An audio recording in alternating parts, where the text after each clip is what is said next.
He brooks no compromise on recording. Okay, well, welcome everybody to the October 4th, 2023 Aladdin DAO community call. We're glad to have you here.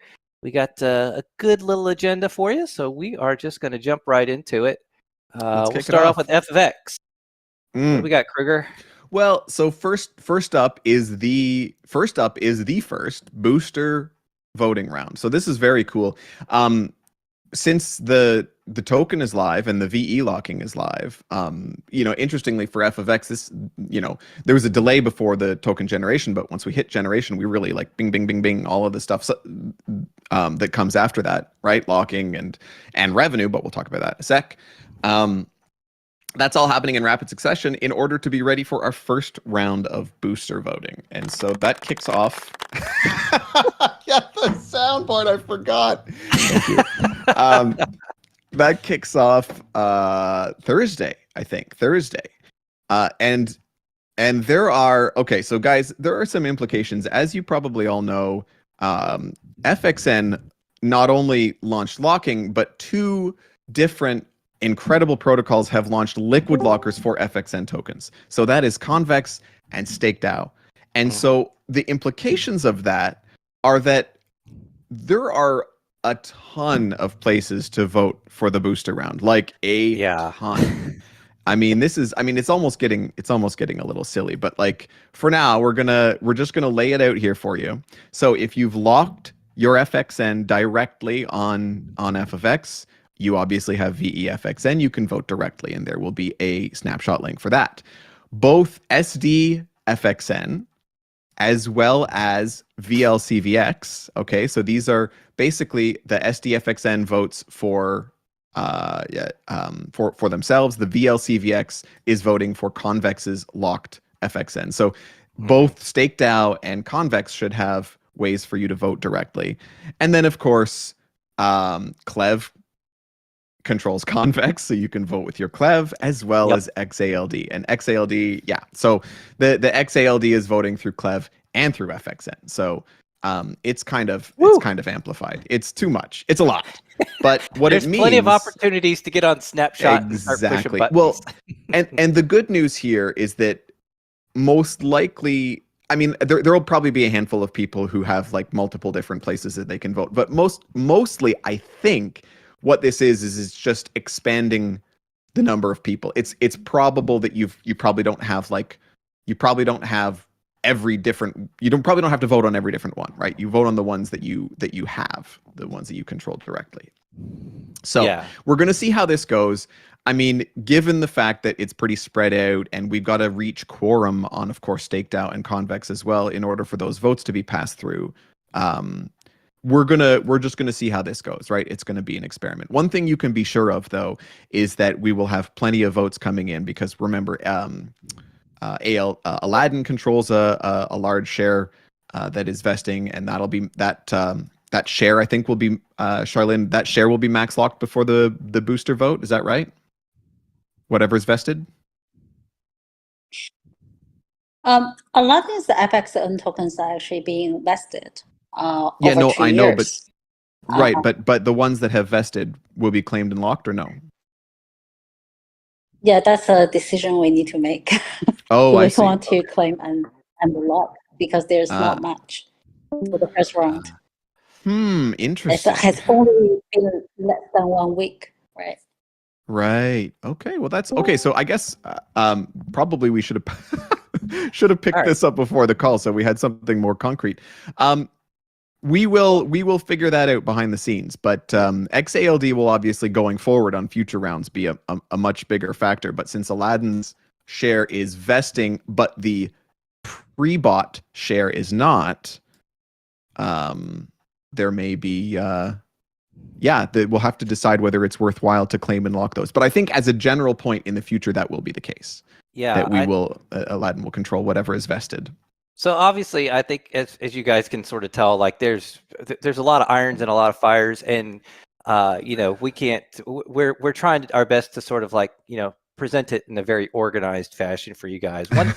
One thing to kind of like to keep in mind as well is sort of the dates for these snapshot votes, because I don't know what StakeDAO's timeline will be in relation to the VEFXN booster vote cutoff. So that'll be something to pay Right. attention to when you go to vote. Same thing with the VLCVX. So Do you just know, it would go make ahead. sense for us to, it would make sense for us in the future to have some way to, like a central spot, maybe even a Yep. spot on the website, just to track upcoming relevant votes. Yeah, not a Give bad people idea. just a place where you can get a quick overview, because I mean, listen, I'm on the team and I regularly forget to vote. That's one of my many superpowers. There's that sincerity, that It's classical Kruger details. sincerity. This is why I'm so impressed by Charlene defeating the details, because the details defeat me every time. They kill me. Oh boy. Okay. I had my wife so, yell at me because I got the kids' birthdays wrong on the phone, and hers. I managed to get, I got one out of 3 birthdays correct for my family, and so I caught a little bit of trouble for that. Ooh. Yeah.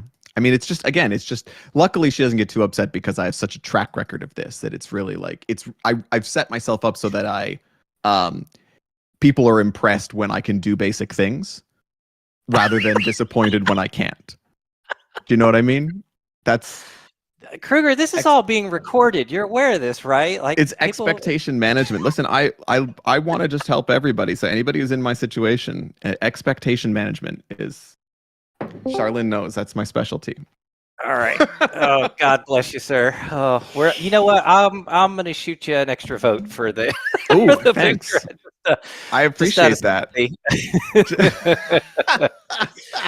Oh boy. Okay, so the booster round it's be starting this Thursday. There's a lot of opportunities to vote and participate. Yeah, we'll so try to actually. Do you know what? I think check out. If nothing else, we can post a little summary in Discord. Of just like where you can vote and maybe what the timelines are there. Just so that there's we'll try to, maybe we'll drop that in the announcements. Maybe we'll need to do like a weekly governance summary or something in Discord. That could be how we share it too. Yeah, we can. That'd be great. Maybe we can get a community member to do that. Who knows? Yeah, maybe we lots can. of opportunities. Okay. Yeah, for sure. So the other little thing that we have for the booster round is the A team is adding a little wrinkle. So we've kind of have brainstormed the A team, and we've kind of gotten involved with this friend tech business, as many of you are aware of, and whatever your opinions are of friend tech or whatever, or if you've used it or not, we think there's a way to integrate it in such a way as to basically be a positive sum addition to the booster round for FXN boosters, and then also for friend tech users as well. And so we've got some details. They'll be forthcoming this week to talk about it, but it will basically be a way for you to, instead of waiting 12 months for your FXN booster tokens to vest, you'll be able to exit immediately through friend tech keys being purchased. So just be on the lookout for a team Twitter update on that, and we'll post something in the Discord as well. But just kind of a new little wrinkle. Yeah, and I think that, so first important note I would say is that this is an optional program to participate in. Totally. Right? Yeah, so this is it's an option. It's an interesting option for boosters to be able to maybe commute their tokens into some ETH now, and maybe probably more valuably some social connections on friend tech. So this is very, very cool. Very cool idea. I'm excited to see if we get some takers. Yeah, should be interesting. So just keep an eye out for that, and we will clue everybody in on the details. Yeah, absolutely. You turn your friend tech booster rewards, your FX booster rewards into friend tech Ponzi rewards, I believe. Is that correct? Yeah, exactly. It's Ponzi all the way down. So it'll be a lot of fun. So turtles all the way down. That's right. Okay. Cool. Very cool. All right, so that's the booster round. Okay, that starts on Thursday. So pay attention, stay tuned. We'll post a summary of where you can vote. We'll try to do all the tough work for you and get the links all together and organized in a way that that's easily parsable. And as usual, we're going to proceed in good faith and the spirit of experimentation here. And if we find that we're just not able to get like quorum on some of the others, on some of the like convex and stake DAO stuff, I mean, I think we're wide open to ideas on how to fiddle with the knobs a little bit in order to make it fair for everybody who's got a stake in FXN. So, Yep. Cool.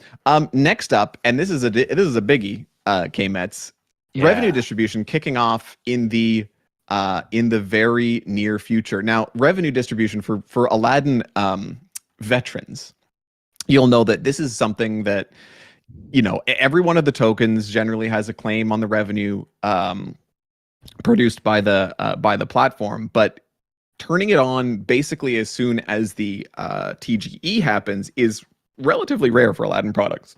Mm-hmm. Most of them had quite a long, quite a delay in between that, and then turning them on is turning on revenue, especially when the products are still young and bootstrapping, and we're in the bear market and everything like that. I mean, typically it's more of a, I would call it more of a symbolic thing, right? It's more, to me, it's really more about a hard connection between the protocol and the token, right? As opposed to the uni approach of like, oh, just let's all hold hands and believe. Sorry. Yes. One day, eventually. Sorry to uni supporters. Well, but I mean, the point is that if revenue sharing never gets turned on, then I mean, the only link to the actual protocol itself is governance, and I think we've seen a lot of examples of how that's not. It's not really a meaningful level of control unless the sort of team implementing the protocol chooses to allow it to be that. So the nice thing about revenue is that it draws a line right in the smart contract, right, like on chain between the protocol and the token. That's something I think is kind of, I like that principle idea. Anyhow, revenue is coming to FXN. It's kicking off, and FXN's kind of a revenue machine. Wouldn't you say, K-Mets? It's gonna be interesting. Remarkable. And one thing that just for people to be aware of, basically, we say in the near future, basically the main catalyst at this moment in time is basically waiting for a wrap staked ETH audit to basically complete, so that we can issue the rewards in wrap staked ETH. So we're waiting on that. But one thing to consider as far as the revenue goes is just basically as more XETH adoption gets integrated into the protocol, and FETH as well, it basically just the rewards are going to start accelerating, hopefully. So there's only so much VEFXN that can be locked into the protocol. So, but the FETH and XETH are, well, at some point in time will be limitless. So we shall see. It's pretty interesting. And so, guys, I'm going to share a little number that I'm pretty impressed about. As of yesterday morning, Eastern time, about 24 hours ago, the FX revenue over 20 staked ETH since it started. Over 20 staked ETH in revenue for FX since it was switched on. That's like 60 days. Yeah. And as K-Med says, it's accelerating, but that is real revenue, and I believe that right now the idea is 75% being distributed, and only 25 retained by the protocol. So it's pretty cool. It's a big deal. Revenue is starting, and as you mentioned, K-Mets, there's an audit that we're waiting for. It's a pretty minor one, but basically, because we have wrappers built on us now, in terms of Convex and Stake DAO, it is a lot easier for people to manage downstream rewards if they're not rebasing. So, we could switch on staked ETH rewards right now, but it would cause sort of issues for people who are holding liquid wrappers. So wrap staked ETH is what we have to do. We do not expect it to take too long. But I can't give you a firm date right now. However, as always, revenue is accumulating, and it will be distributed in a lump sum as soon as the contract to distribute in wrap staked ETH is deployed. Yep. Okay, so Cool. there Okay. you go, revenue. What's next? Well, we've got these Nito Mosquito curve pools here, and we got some votes here in the most recent Some bribe round. very generous support from our partners. Yeah, and so they kind of went above and beyond. I guess it speaks to really sort of like the just sort of the state of our partnerships, how much they kind of value sort of like what FX is bringing to the ecosystem, and so pay attention to just sort of the APRs. They're going to be coming out this Thursday at midnight, I guess, UTC. So it should be pretty interesting to see what kind of boost we get from that vote. And we're gonna see. So you're gonna see bumps in the FETH pools paired both with Curve USD as well as Frax BP. Big votes coming in on both of those. And again, I say big votes because even more so than we expected. I mean, it just it also speaks, K-Mets, to the awesomeness of our friends. Yeah. It's great to have great friends, and then also on XETH and ETH. So XETH and ETH is a very, very interesting one, right? Like if it's rare to be able to earn yield on your ETH, would you say it's more rare to be able to earn yield on your leveraged ETH positions? Like That's pretty wild, man. That's wild. And it's one of those things that I feel like we're just going to have to keep talking about it. We're going to have to keep tweeting about it. We're going to have to keep giving people this, like, we have to get this message out of like XETH is leverage with no funding. It's different than anything you've seen. It's like, I mean, Charlene just kind of quietly mentioned to me on the side, like, you can think of it as a negative funding cost on your leverage, right? You're getting paid to make a bet here, and it's not like holding a short and getting a you don't have to take the risk that ETH is gonna short. So that's such a we're just gonna keep banging that drum, and we're gonna keep we've been talking a lot behind the scenes about different ways that we can I'm on a diversion here now, K-Mets, just FYI. All right. We've been talking behind the scenes about different ways to kind of like share the F of X story and what it is, just way more sharp, like more focused, more less about how it does what it does, and more just about how you use it and what it means, and what does it mean to have this product that's like that you get leverage, you don't pay any funding, your liquidation risk is super low. Like, what does that enable that wasn't possible before, and how can we boil that down to like a soundbite? So we are playing around with that. Always interested to hear what the community has to say. Just in terms of messaging, and you know what? Rather than coming and telling us, tweet it out, and drop a link, because first of all, that's how you boost, and second of all, we're going to be paying attention to all this kind of stuff, and you guys should be too. And we're going to be trying to figure out what works and what doesn't, right? Spirit of experimentation. As I said, we want to figure out what is going to click with people and really help them to grok like what this thing is and what it might mean for them. Yeah, we're just trying to get it to the point where we think the main hurdle with adoption. Well, I personally think the main hurdle with adoption is basically just understanding what the heck is this protocol doing, And if we can boil it down to just real quick and easy, like analogies or a sentence or something your mom can understand or something like that. That's kind of what we're aiming for.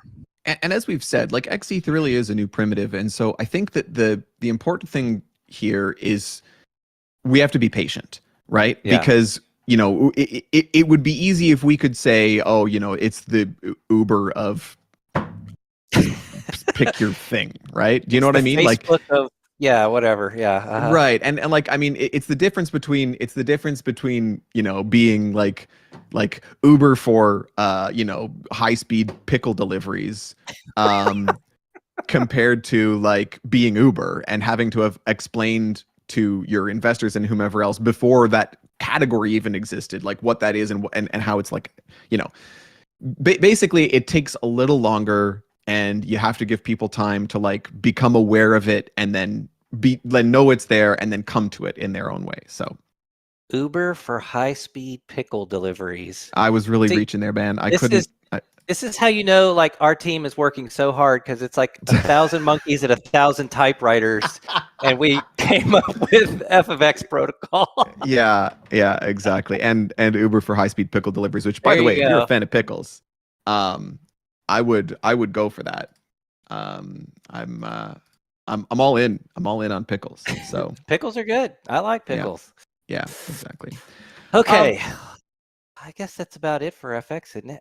I think so. I mean, I think that a couple of minor points that I kind of skipped was that have a look. Just nothing specific yet, but we're talking to some Curve World podcasts that you've heard before, and we're hoping to get some more recordings out. So keep an eye out for that, and when those drop, give them a listen and share them around. We're gonna be letting everybody know. Whenever we can get those out, and just as always. It's the duck effect, as we say. We've got lots of stuff brewing in the background that hopefully will be exciting things to share over the coming weeks. So, as always, stay tuned. FFX, awesome momentum and great support from the community. So let's keep it up. Yeah, absolutely. Appreciate everybody on that one. All right, let's move on to Clever. So we had. Oh boy, that was a rough round of bribe votes, but we made it. Woo, man. Yeah, I love that in this context, less bribing is worse. Whereas normally, in most other contexts, less bribing is considered better. It's a thing to strive for. That hadn't occurred to me until you just said that. But like, I'm completely corrupt now. I'm just exactly. It's a little bit embarrassing. And you're upset at like 20%, APR or whatever, and it's just kind of like, oh man. Whereas anywhere else in the world, it's pretty great. Yeah, so exactly.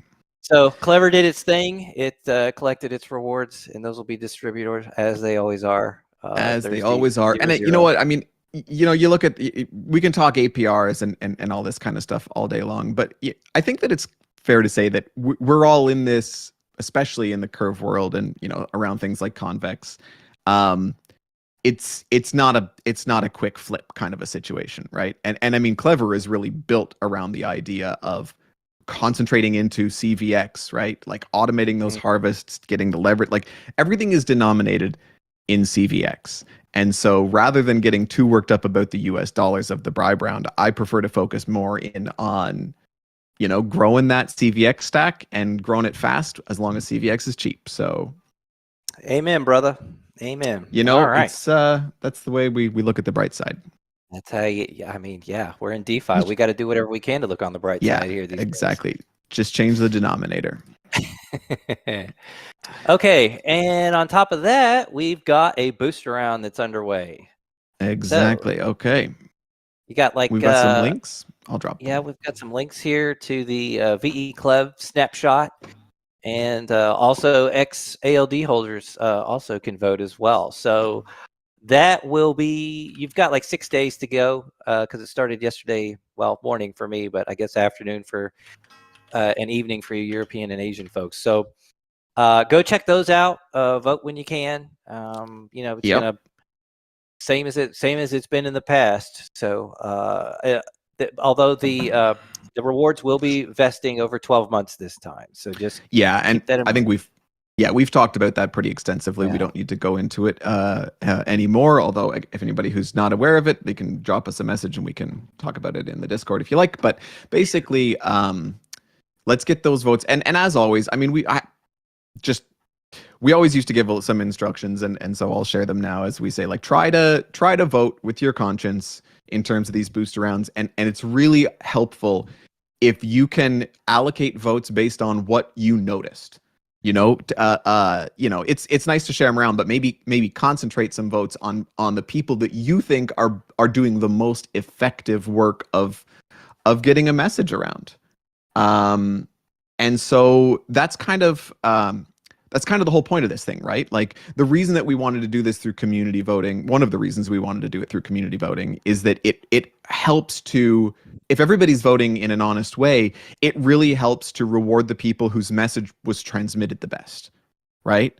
And so, we want to really try to do that. And the more that we can do that, the more effective the whole booster program is, and the bigger that, we amplify the right messages, and other people can, borrow or steal the kinds of messages that work. And, it's the word flywheel gets used a lot these days. K-Meds.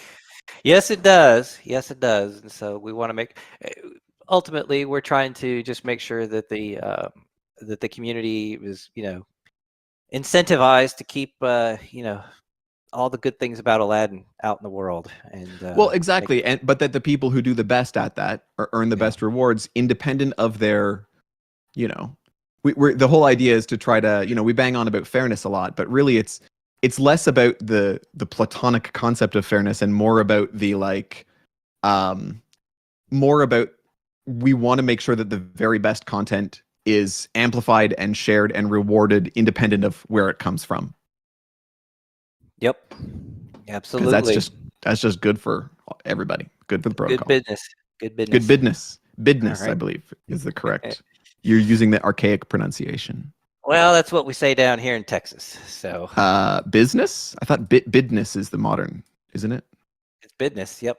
Business. Yeah. Okay. Right. Yeah. On Thursday. Yeah, fixing to do some business On Thursday. Okay. On Thursday. Okay. Okay, that's clever. So we got concentrator next, K-Meds. What's up with Yes, concentrator? Well, we got some gauge votes up, and they're kind of important because they lead to a lot of really good things for those tokens and bring liquidity. So, gosh, we've got 3 of them right now that are live. And so we've got some links here we can post, and I'll share these in the notes as well later on. But we've got FXN ETH is live right now, that gauge vote. CVX FXN, and SD FXN. So it's a lot of alphabet. A lot of alphabet soup here. I'm gonna just paste. So here, guys, there you go. In text chat, 3 pools. But basically, like the short version is these are all the FXN on-chain liquidity, right? Paired with ETH in the base, and then the 2 wrappers for Convex and StakeDAO. And it's interesting times because keep in mind that StakeDAO and Convex, as well as us, we kind of have a shared what's the word that I'm looking for here, K-Meds? My brain is malfunctioning. We have a shared stake, I guess, in seeing those pools grow. But they also, the great thing about them is that as Convex and StakeDAO are kind of nudging back and forth to see what kinds of APRs that they need in order to support the liquidity for them. It's really just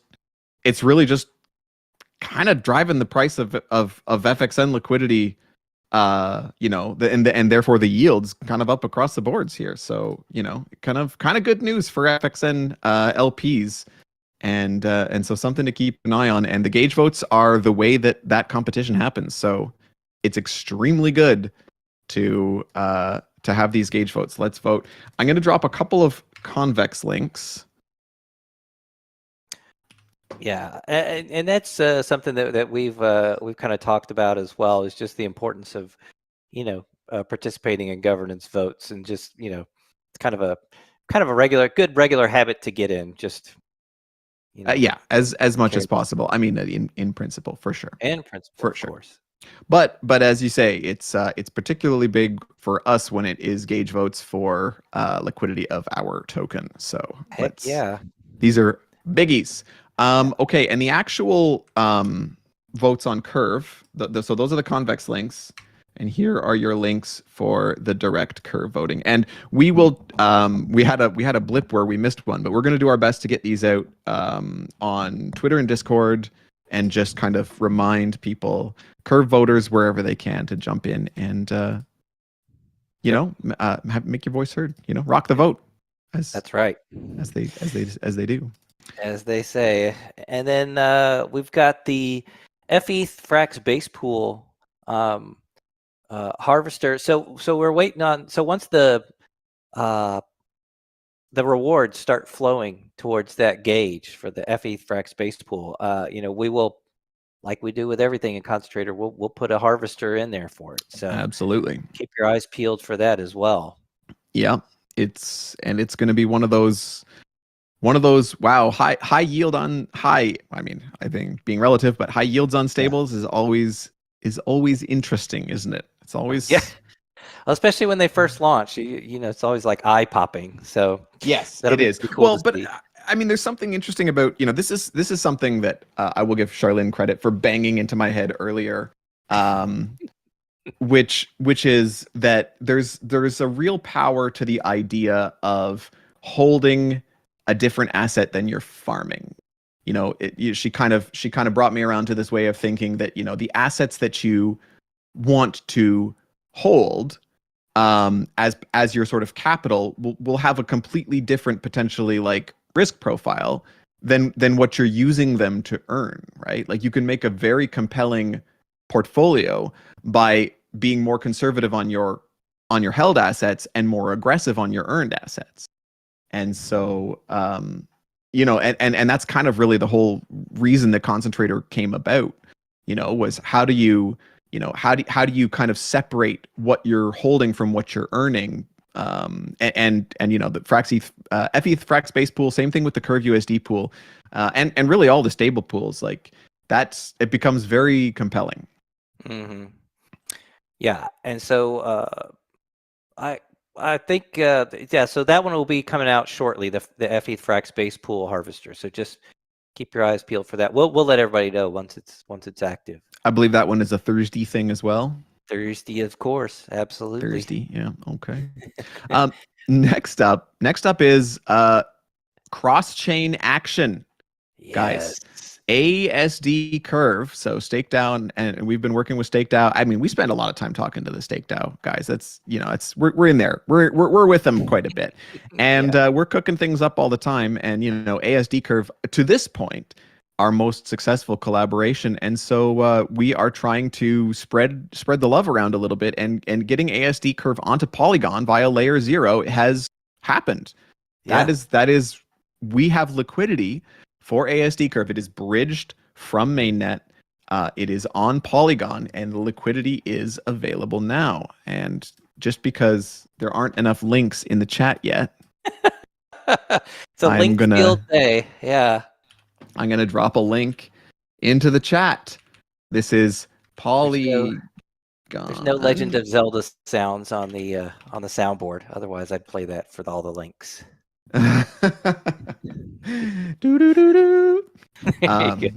We got a treasure chest. So first of all, I mean, we've toe dipped on this kind of thing in the past, and we talked in the past about the benefits of being able to hold these kinds of tokens on other chains, right? So to being able to hold tokens that represent compounding yields on mainnet, but you're holding them on Polygon is actually gigantic for smaller holders, right? I mean, gas is 11 Gwei right now. She ain't gonna stay that low for too long, I don't think.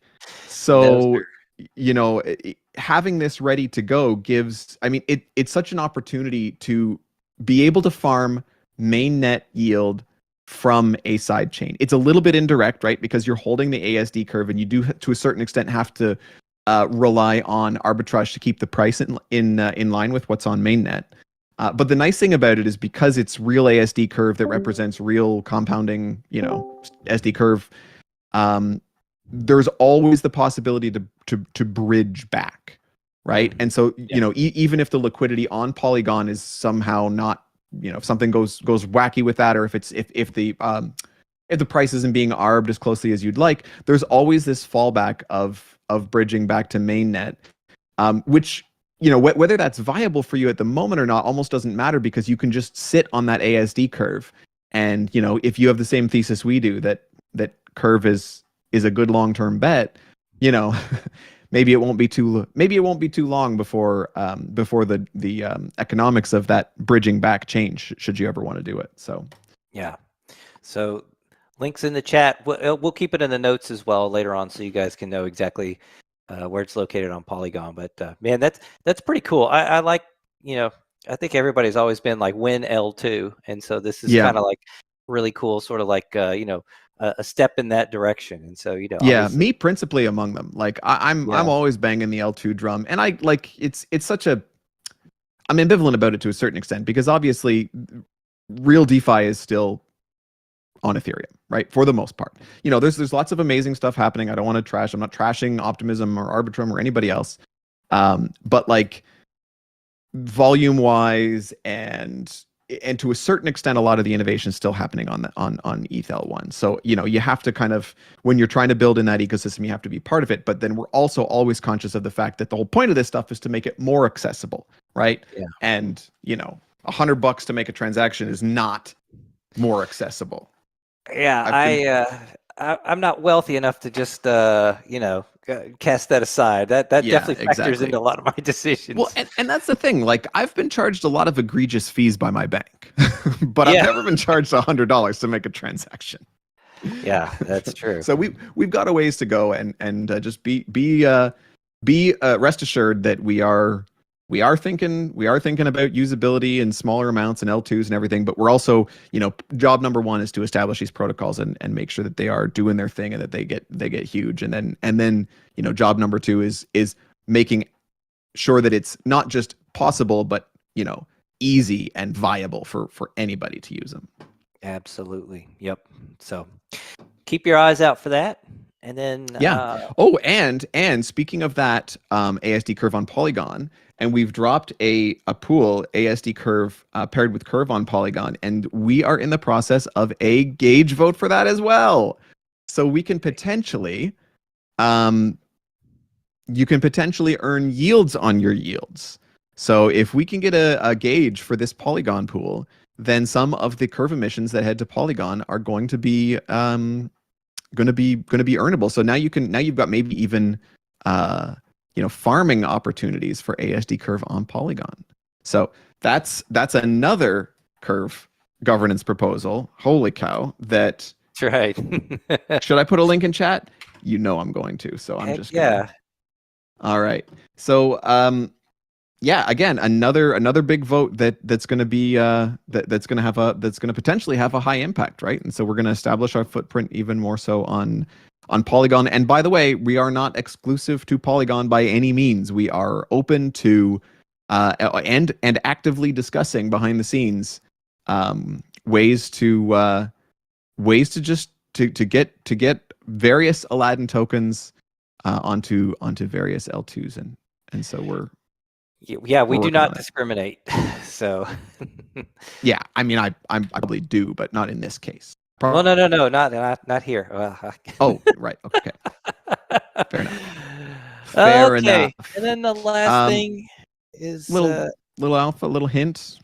yeah, we've mentioned it before, but Yeah, coming it's not quite alpha. soon is ACVX. So that's auto compounding staked CVX. Staked CVX. Now that you can stake your CVX, you can also A your CVX. That's Which right. Doesn't roll off the tongue the way I hoped it would. Anyway, point is, ACVX coming soon. Keep your eyes open for that. Yep, we'll let you know when it's active and ready. So Yeah. that's That's it for Concentrator. Yeah, That's Concentrator.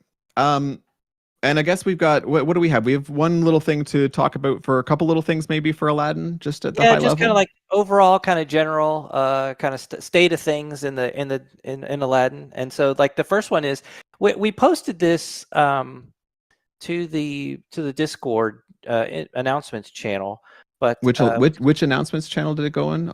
I think there's like a main one at the top. The main one. Okay. Yeah. So we have some decentralized front ends for folks that we've kind of put together. And you know what? Heck, if we're just sending out links, we're gonna one more won't hurt you. Let's get it in there. Everybody All loves a right. link. Yeah, exactly. So these in the event that like the websites go down or you're not able to access them for whatever reason, these are sort of another option, basically to make DeFi more DeFi. Yeah, the IPFS options for the websites. It's it's obviously not a super high priority thing, but you're just conscious of the fact when you're building a decentralized backend but relying on a centralized front end, it's kind of that doesn't totally make sense. So we wanted to make sure that there were fallback options, and it's anybody of course can write a front end for our contracts. But I mean, realistically, you're gonna probably want to use the ones that we've written, at least for now, until in the future it may be a different story. But for now, you're gonna probably be using the main front ends that we write, and so we don't want to be completely beholden to our centralized hosting. Yeah.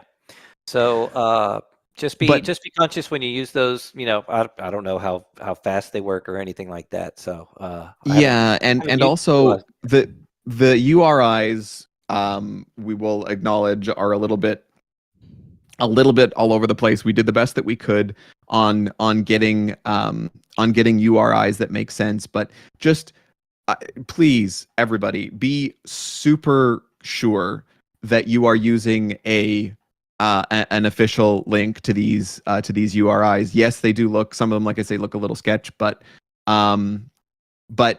these are correct. The ones that we posted in Discord are correct. And if you ever find yourself needing to use that decentralized front end, please don't wing it. Go and find the official link from us and use that, or keep or record the official link in your own private notes. But right now, just want to make sure that everybody's thinking. I don't think safety. I don't think you can bang that drum enough to Don't go to Google like Mark Cuban and type in MetaMask. Good Don't Lord. go to Google. That's a recipe for disaster. Anyway. Yeah. So again, but I mean, you guys are all savvy operators with us. That much I can be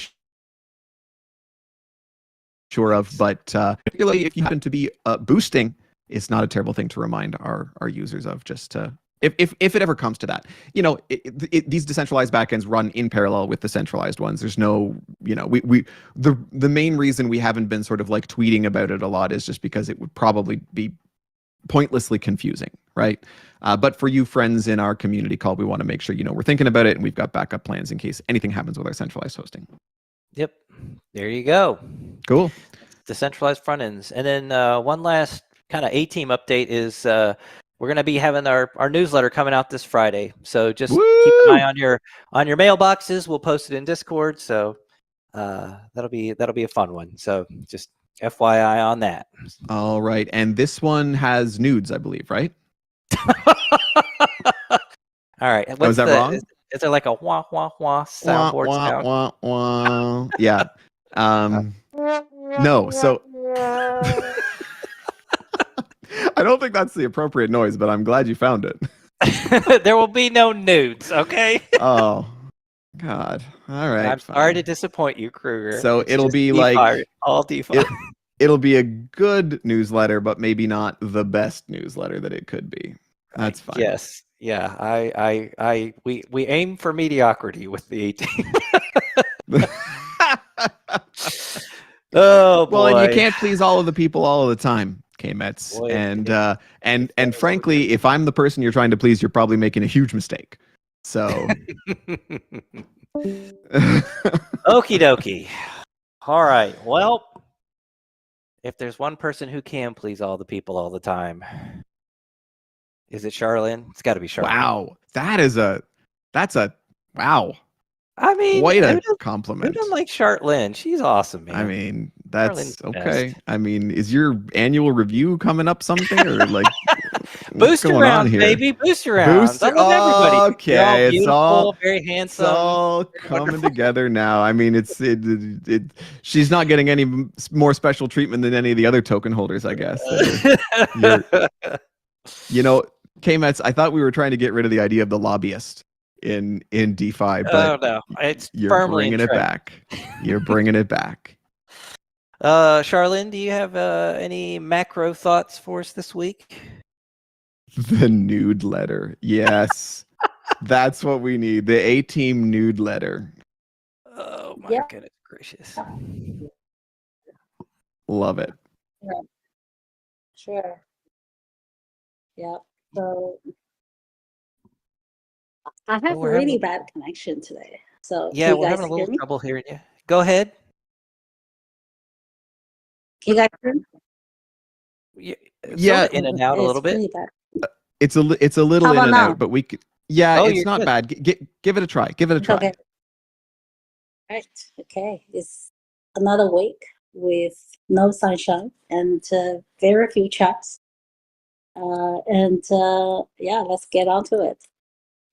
So as usual, we'll look at 4 things on market branches. So dollar index is breaking over 107 now. And the US Treasury bond yields have reached new high for this cycle. So 4.8% for 10-year and 5.15% for 2 years. And to chart, come on.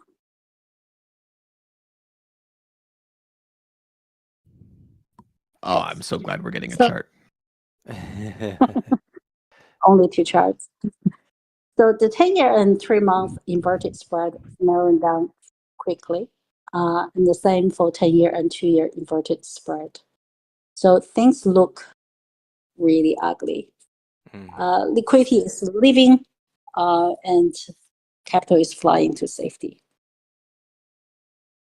So I would add Japanese yen exchange rate on the watch list for now.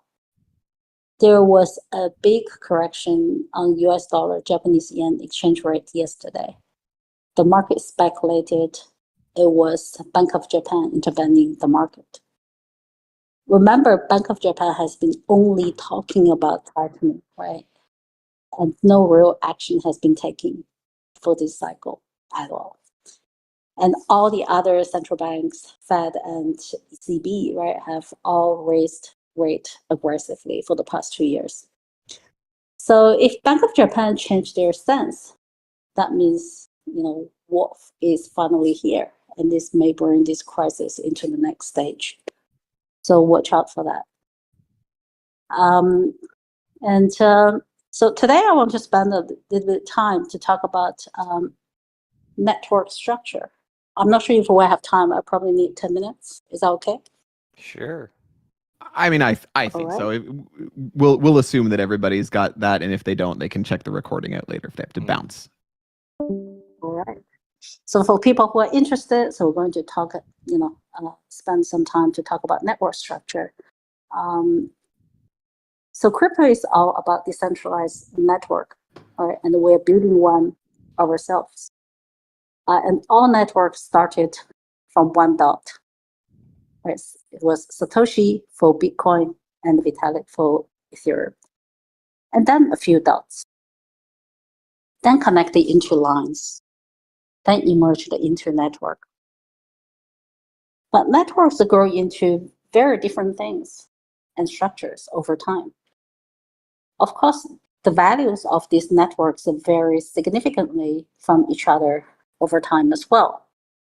So what's really driving these differences? Right? Is there any shared pattern or logic we can use to build our own network, or to look for investment alpha? So when we try to find answers, for the problem we try to understand and solve, it's always helpful to learn from the nature. Right? The world around us operates in fractal geometry. Right? This is the definition of fractal given by Google. A fractal is a never-ending pattern. Fractals are infinitely complex patterns that are self-similar across different scales. They are created by repeating a simple process over and over in ongoing feedback loop. Driven by recursion, fractals are images of dynamic systems. So many things around us follow this pattern. One simple example is broccoli. right, of the vegetable we eat. The stalk can be cut into smaller pieces. And each small piece looks very similar to the whole thing. Right? And this division process can almost repeat infinitely. What are the other fractal structures around us? The universe itself, right? The galaxies, the solar systems, the cloud in the sky, right? Our mountain ranges, coastal lines, our brain, our vein systems, the tree leaves, snowflakes, seashells, and many others. So the nature continuously creates new self-replicating but unique structures. And the smallest unit in existence is a necessary component of the whole. And if you think about it, right, the internet or crypto network is the living organism operating in fractal structure as well. So what are the most important things to look for, right, when we examine a network? In particular, we all want to make a value judgment early on, right? We want to be the first, right, to ape in. We know this is something huge. The smallest, you can hear me, right? Yep. Yeah, the smallest unit, right? Because you need to get the smallest unit right. That's the core, right? Because the rest of the game is just replicating. So if the smallest unit is not good or sustainable, right, the whole thing will collapse sooner or later. Even though you have jump trading and all the VCs backing you, you guys know who I'm talking about. Oh yeah. So besides the smallest unit needs to be good and sustainable, right? And just kick off with the replicating game. To make the value judgment, we also need to check, right, the smallest unit's strengths and potentials to emerge into more complex structure. What I mean by this, smallest unit is a building block, right? The value of a network is really about how many connections it can possibly create from the nodes it has. Right, so I want to introduce another concept here, dimension. We all know what it is. The definition of dimension is that we have an object in D dimension. If I magnify the length by R, now I should get R's power of D copies. Right, so say I have one-dimensional line. If I magnify the length by 2 times, I'll end up with 2 times more copies of what I had, right? It's linear. And when I have a 2-dimensional area, right, if I magnify the length by 2x, I will end up with 4 times more copies of what I had. That's 2 times 2's power of 2. And now I have a 3-dimensional body, right? If I magnify the length by 3 times, I'll end up with 8 times more copies of what I had, right? Just 2's power of 3. So what does this to do with network? Because it's not only important to look at the size of the network, it's more important to look at the structure and the dimension of the network, and also the possibility of this network can emerge into higher dimensions. In simple languages, the single most important thing we should look into a network is when a new node is added, how many more connections can possibly be created from this, right? So I'll give you a few examples to make this clear. So now I have network A, B, and C. And each of them has 1,000 users.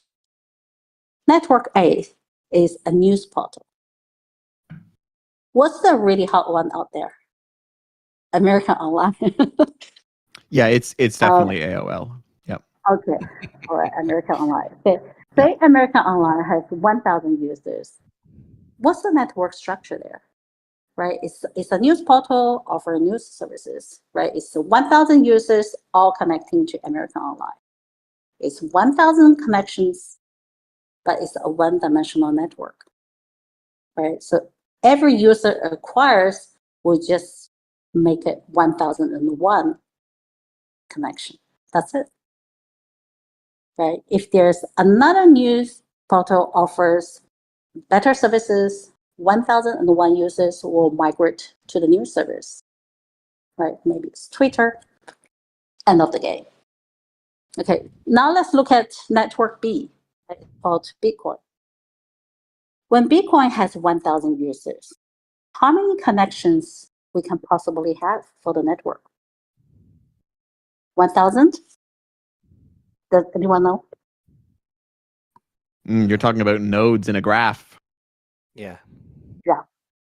So for the American Online network is like, American Online's connection to every individual user in the network, right? So when we have 1,000 users, we're going to have 1,000 connections. That's it.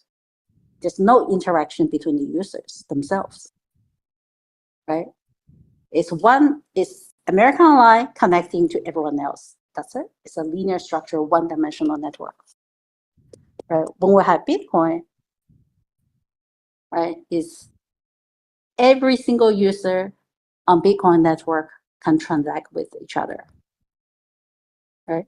So we'll have 2 users on Bitcoin network. That means that there's only one connection. And when we have 3 users, right, we're going to have 2 connections. And according to Metcalfe's law, right, the number of unique possible connections in a network of n nodes can be expressed mathematically as n times n minus 1 divided by 2. Right, so with 1,000 users on Bitcoin networks, we can possibly create 500,000 connections. See the difference? Network A, with 1,000 users, we only have 1,000 connections. For network B, when we have 1,000 users, we can have 500,000 connections. The process to build out such a network is extremely difficult because the only reason we want to hold and use Bitcoin, right, because everyone else wants to hold and use it. But once this network is bootstrapped, it's almost impossible to move users to another network just because of some feature improvement. Right? It needs another real paradigm shift and disruptive technological revolution to make it happen. All right. So it's all clear so far, right? Network A and network B. Yeah. Okay. So now let's look at network C, right? It's called Ethereum. So besides people can transfer Ether to each other, right? Like what they can do on Bitcoin's network, right? That generates, with 1,000 users, that can generate 500,000 connections. There are all kind of service offered, all different services offered through smart contracts. There are stablecoin networks, right? There are DeFi networks. There are NFT networks. It's a complex city, right? With huge population who can all transact with each other directly, all through different services, right?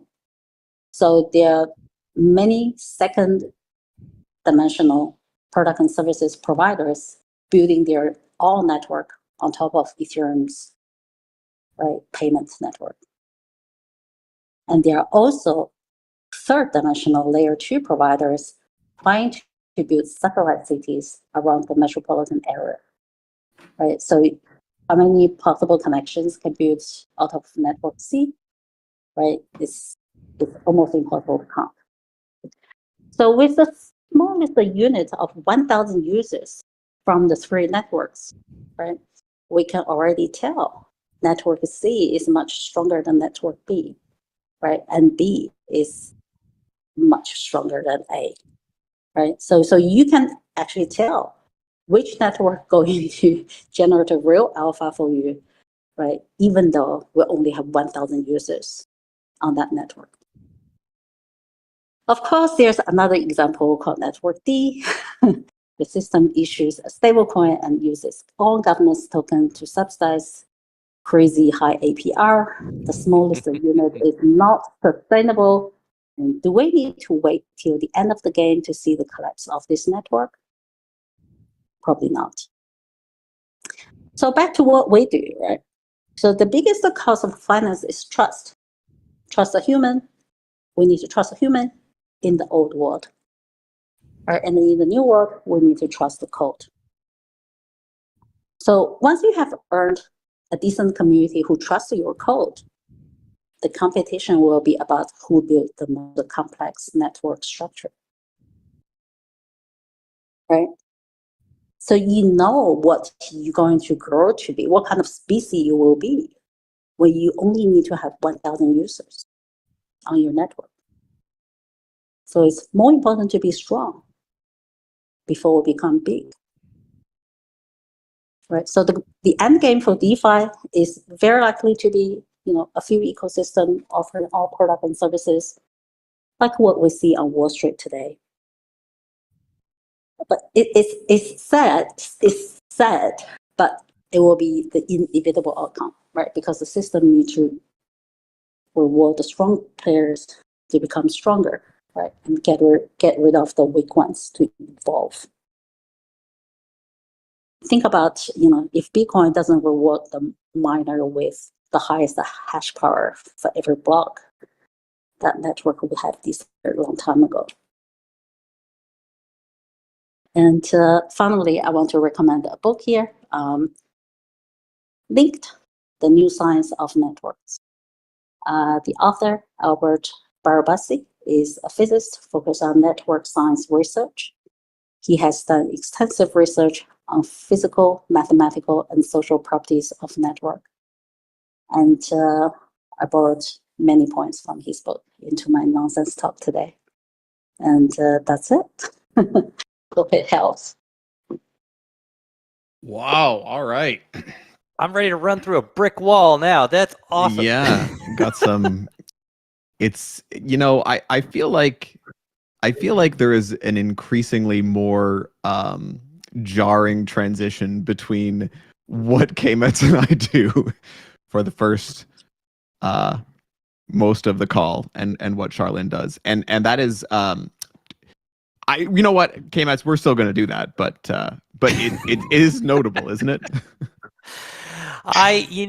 So Charlene, I think that was like a fabulous discussion, and I really like the discussion on networks. In fact, that's like one of the reasons, like for me personally, that I was like interested in sort of like getting involved in DeFi and Ethereum as well. Is like once you kind of understand like the power of those networks and their growth capabilities, it kind of like blows your brain apart. And you're like, oh my gosh, like this thing, the size and scope that they could potentially become is really amazing. And so I'm kind of glad that we do focus on those more cerebral aspects of DeFi. So I appreciate your discussion this morning.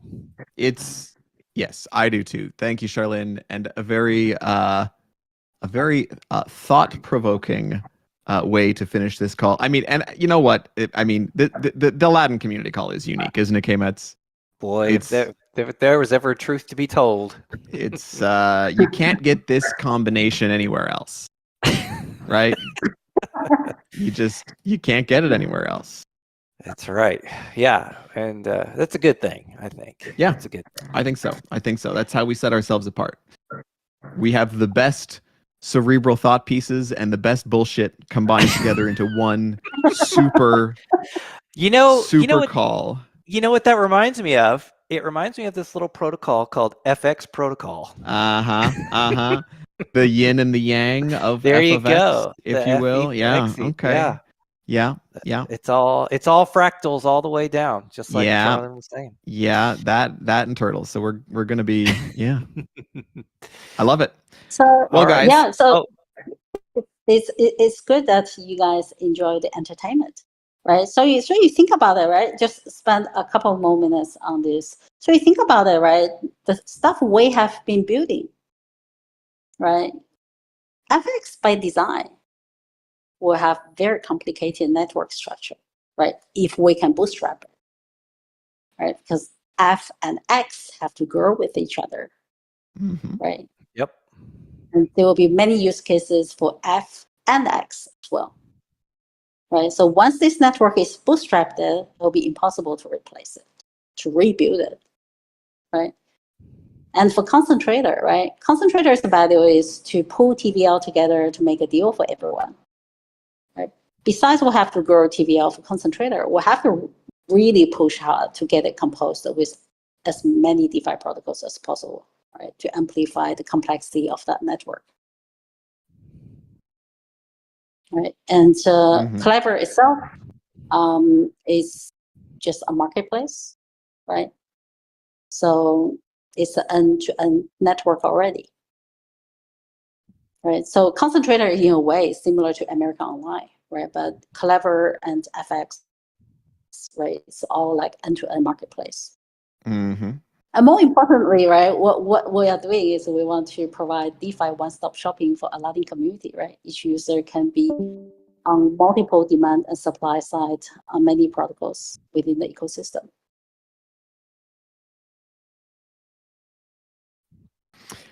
Totally Absolutely. agree. Yeah. I mean, and I think that what I liked your comment most of all to say that you have to be strong before you can be big. And I think that really captures the approach that we're taking here, which is to get the fundamentals right and just kind of be ready for growth when the time comes, when it's here. And it's not that we're not growing, it's that we expect that this is not the geometric explosive growth that can potentially come, right? So we want to make sure that when the fuel, the real like rocket fuel gets poured on, that we are ready to go. That's right. Yeah, build the strongest, the smallest unit, right? And when the tailwind is here, just replicate it aggressively. Yes. I'm psyched. I'm ready. All right. Well, guys, this has been a little longer than usual, but I think worthwhile. I mean, maybe 100%. next time we should ask Charlene to give us a heads up before we start, so that we can trim a little bit of the baloney from the front end. The ding dongery, yes. The ding dongery. I mean, listen, it's not all going anywhere, but. Boy. But anyhow, that was a lot of fun. Thanks everybody for coming out and joining us today. Yep. Thank you very much. We appreciate it. I'll put some notes up for folks that weren't able to attend, and obviously this will be recorded and on YouTube as well. So absolutely. Remember your governance, say obligations. Does that sound too harsh? Your governance privileges. Remember your governance privileges, and we will do our best to summarize those in the Discord for you so that you can get in and get your voice heard. Heck yeah. All right, guys. Have a good one. We appreciate you. Thanks for sticking around. Thanks, everyone. Talk soon. All right. Bye. Thank you, guys.